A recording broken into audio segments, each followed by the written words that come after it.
அனைவருக்கும் வணக்கம். நான் உங்கள் வாசுதேவன். நமது சேனலுக்கு சப்ஸ்கிரைப் செய்த அனைவருக்கும் மிக்க நன்றி.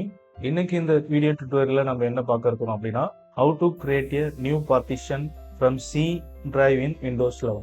ஸோ வீடியோக்குள்ள போகிறதுக்கு முன்னாடி இது வரைக்கும் நம்ம சேனலுக்கு சப்ஸ்கிரைப் பண்ணாதவங்க மறக்காம கீழே இருக்கிற ரெட் கலர் பட்டனை கிளிக் பண்ணி சப்ஸ்கிரைப் பண்ணிக்கோங்க. பக்கத்தில் இருக்க பெல் ஐக்கானை கிளிக் பண்ணிக்கோங்க. அப்போதான் நான் அப்லோட் பண்ணுற வீடியோ உங்கள் மொபைலுக்கு வந்து சேரும். இப்போ வாங்க நம்ம வீடியோக்குள்ளே போகலாம். இப்போ நம்ம வாங்குற புது லேப்டாப்பில் எல்லாமே பார்த்தீங்க அப்படின்னா பை டிஃபால்ட்டாகவே ஒரே ட்ரைவ் தான் இருக்குது. அந்த ட்ரைவில் ஃபுல்லாக ஓஎஸ் இன்ஸ்டால் பண்ணி கொடுத்துட்றாங்க. ஸோ அது 512 ஜிபியாக இருந்தாலும் சரியாக பார்ட்டிஷன் பண்ணுறதில்ல. அந்த 512 ஜிபி டிஸ்கையும் ஃபுல்லாகவே ஓஎஸ் போட்டு கொடுத்தாங்க. ஆனால் அது வந்து பெஸ்ட் ப்ராக்டிஸே கிடையாது. ஸோ ஏன் நான் அப்படி சொல்கிறேன் அப்படின்னு பார்த்தீங்கன்னா, ஓஎஸ் டிஸ்க்கு தனியாக இருக்கணும், டேட்டா டிஸ்க்கு தனியாக இருக்கணும். ஓஎஸ் டிஸ்கில் ஓஎஸ் ரிலேட்டட் ஃபைல்ஸ் இருக்கணும், டேட்டா டிஸ்கில் உங்கள் பர்சனல் டேட்டா நீங்கள் அதில் சேவ் பண்ணியிருக்கலாம். உங்கள் பர்சனல் டேட்டா எதுனா சி ட்ரைவில் இருந்ததுன்னா ஏதோ கரப்ட் ஆகிடுச்சு, சிஸ்டம் கரப்ட் ஆகிடுச்சு அப்படின்னா நம்மளால் ரிகவர் பண்ணுறது ரொம்ப கஷ்டம். ஓஎஸ் போடக்குள்ளே எல்லாமே ஃபார்மேட் ஆகும். ஸோ இதை வந்து 2 டிஸ்காக நம்ம இப்போ வந்து செப்பரேட் பண்ண போகிறோம்.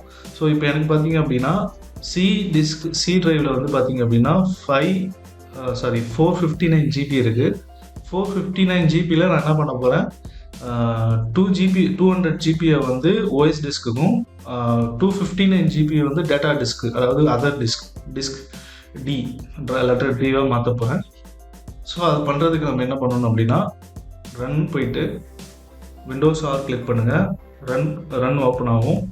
அதில் mgmt.msc டைப் பண்ணுங்கள். அப்படி இல்லைன்னா சர்ச்சில் போயிட்டு கம்ப்யூட்டர் மேனேஜ்மெண்ட் டைப் பண்ணிங்கன்னா கம்ப்யூட்டர் மேனேஜ்மெண்ட் வரும். அதை கிளிக் பண்ணுங்கள்.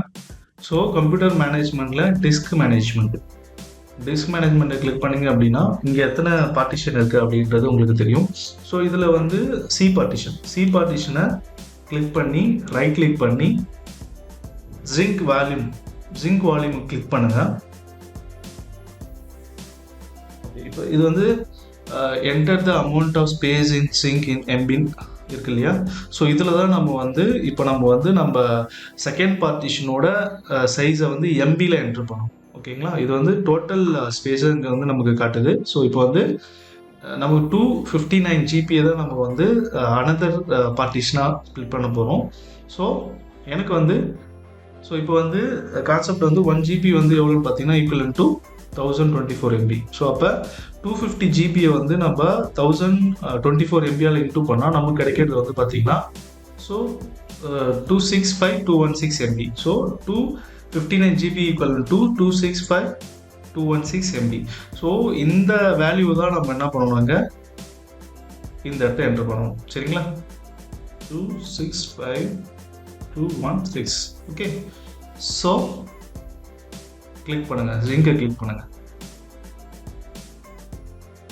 ஸோ பார்த்தீங்கன்னா இப்போ வந்து பாருங்கள், சி வந்து செப்பரேட் ஆயிடுச்சு. இது ஒரு செப்பரேட் பார்ட்டிஷன். இதில் வந்து பார்த்தீங்க அப்படின்னா உங்களுக்கு 200 ஜிபி இருக்குது இல்லையா. அடுத்தது அன்அலோகேட்டட் ஸ்பேஸில் வந்து உங்களுக்கு வந்து பார்த்தீங்க அப்படின்னா 259 ஜிபி இருக்குது. சரியா. ஸோ இதையும் நீங்கள் வந்து 2 பார்ட்டிஷனாக நீங்கள் வந்து செப்பரேட் பண்ணலாம். ஒன்று வந்து 100 ஜிபி, இன்னொன்று வந்து 159 ஜிபியாக நீங்கள் ஸ்ப்ளிட் பண்ணலாம். இதை வந்து நான் அனதர் பார்ட்டிஷனாக க்ரியேட் பண்ணிக்கிறேன் இப்போ. ஸோ ரைட் கிளிக் பண்ணி நியூ சிம்பிள் வால்யூம், நெக்ஸ்ட். இதில் அப்படியே நெக்ஸ்ட் கொடுத்துருங்க. இதில் நீங்கள் எதுவும் சேஞ்ச் பண்ண அவசியம் இல்லை. நெக்ஸ்ட்டு கொடுத்துருங்க. லெட்டர் எதனா சேஞ்ச் பண்ணணும் அப்படின்னா நீங்கள் லெட்டர் சேஞ்ச் பண்ணிக்கலாம். நான் டிஃபால்ட்டாகவே டியை விட்டுறேன். So next. இதில் எதுவுமே நீங்கள் சேஞ்ச் பண்ணாதீங்க. வால்யூம் நேம் நீங்கள் கொடுக்குறதா இருந்தால் வால்யூம் நேம் மட்டும் நீங்கள் கொடுத்துக்கலாம். ஓகேங்களா. நியூ வால்யூமில் வந்து இங்கே வந்து ஃபைல்ஸ் இல்லைன்னா டாக்குமெண்ட்ஸ்னு கொடுத்துக்கலாம், இல்லை டேட்டா வால்யூம் கொடுத்துக்கலாம். நெக்ஸ்ட் நிஷ். ஸோ பார்த்தீங்க அப்படின்னா உங்களுக்கு இப்போ டி பார்ட்டிஷன் கிரியேட் ஆயிடுச்சு. ஓகேவா. அதாவது செப்பரேட் டி டிஸ்க்.